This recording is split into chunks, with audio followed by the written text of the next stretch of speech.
Cold by Dr. Gears. This story is actually 100% true. I've switched names around for privacy's sake, but I assure you that every bit of this is real. Not the normal sub-reality of most real-world creepypasta, but actual, not shitting you, real. It's tempting to plump it up a bit for more of a punch, but I don't think that's fair. I may add a bit to the descriptions here and there, but the narrative remains unchanged. My oldest daughter is actually my wife's, from a previous relationship. I've been in her life since she was less than a year old. However, and if you ask her or me, I'm her daddy. Anyway, she goes to visit her biological dad, Eddie, every other weekend. We normally go to her grandparents' house, Eddie's parents, to drop her off, and sometimes end up sitting and talking for a bit with them while we wait for my daughter to get ready to go, or if Eddie is running late. Eddie's dad is Paul, and is an interesting man.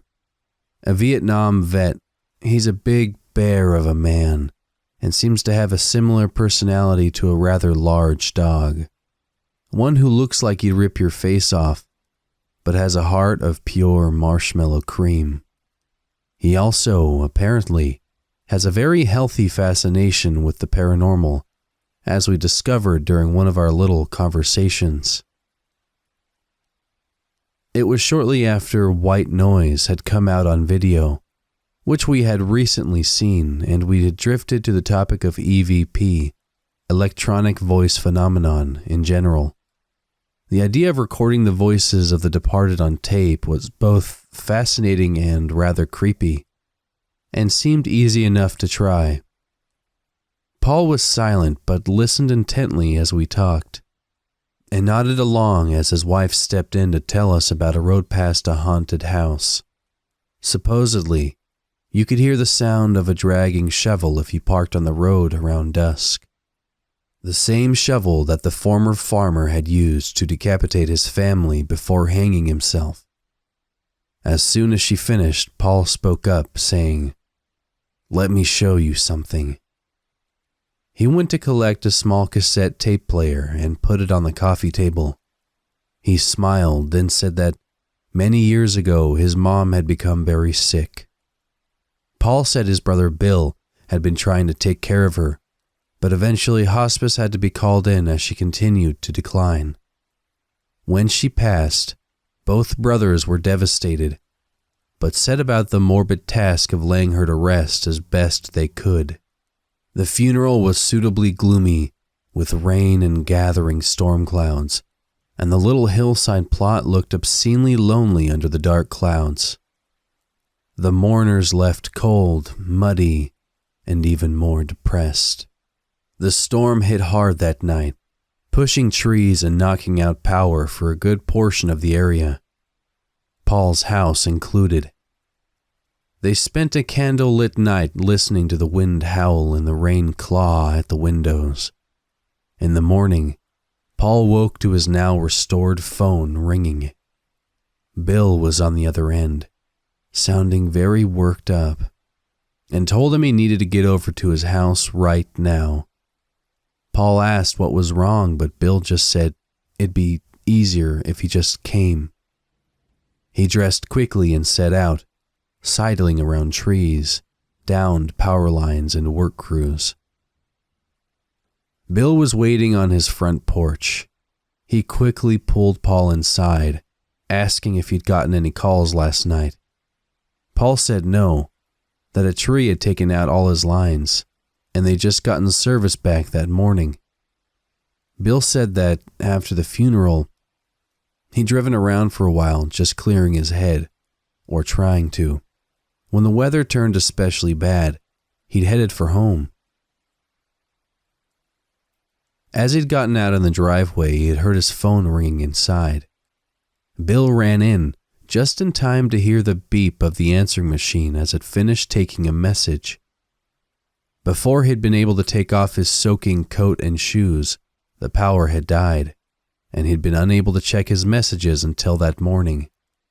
As soon as he'd listened, he'd called Paul. Paul tapped the cassette player on the coffee table. This is the tape from his machine. He wouldn't tell me what the message was. Wanted me to tell him what he heard.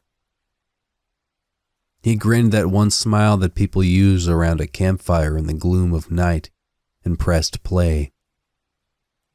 We leaned in as smooth static started from the tape. After about 20 seconds, a strange, gurgling noise started. It's hard to describe. Similar to thick, sludgy water moving through a confined space, like a narrow pipe or drain. It was sloshing and bubbly and very bizarre. This went on for about 8 seconds. Then there was a sudden gasping noise. A voice came on, and it was chilling. It sounded strained and half full, like an exhausted runner trying to speak with a mouth full of water. It strained and gurgled a moment, then hissed out with the sound of chattering teeth. It's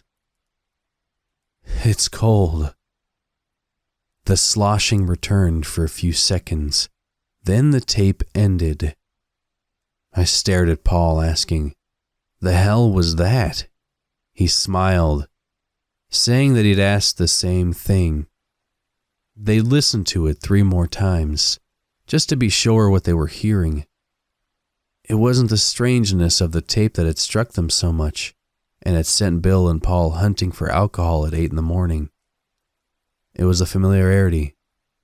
Paul said then, and said now, that he will swear on God, his children, and everything he holds dear, that the voice on that tape is his mother. They had been rather shaken, and Paul had driven home shortly after. After getting home, he'd gotten a phone call, which he'd picked up with no small amount of nervousness. It was from the funeral home. They'd called to inform him of a situation at the gravesite. It seemed the rain had caused some flooding. His mother's plot, still soft from the digging, had turned to mud and partially washed away. Her casket, they assured him, was exceptionally waterproof, and that any issues including the replacement of the soil were to be handled by them free of charge. Paul thanked them, feeling numb, and asked if they were sure about the coffin. They said they were going to check for water damage, but that everything appeared to be unchanged. It was just some topsoil, the upper layers, nothing serious. He went through the rest of the conversation on autopilot, hanging up as the funeral director apologized again for the inconvenience.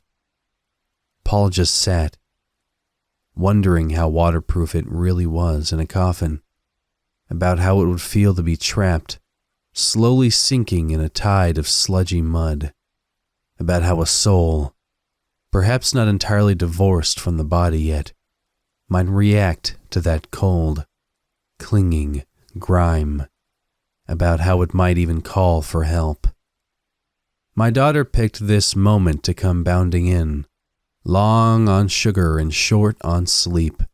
We left, Paul grinning at my obviously chilled expression, and the ride home was a bit quieter than normal. That night, all I could think about was the sound of that gurgling, that drowned voice hissing through clenched, clicking teeth. I haven't asked about that tape again, and it hasn't come up in conversation since. I love the paranormal, but honestly haven't experienced too much of it in my life.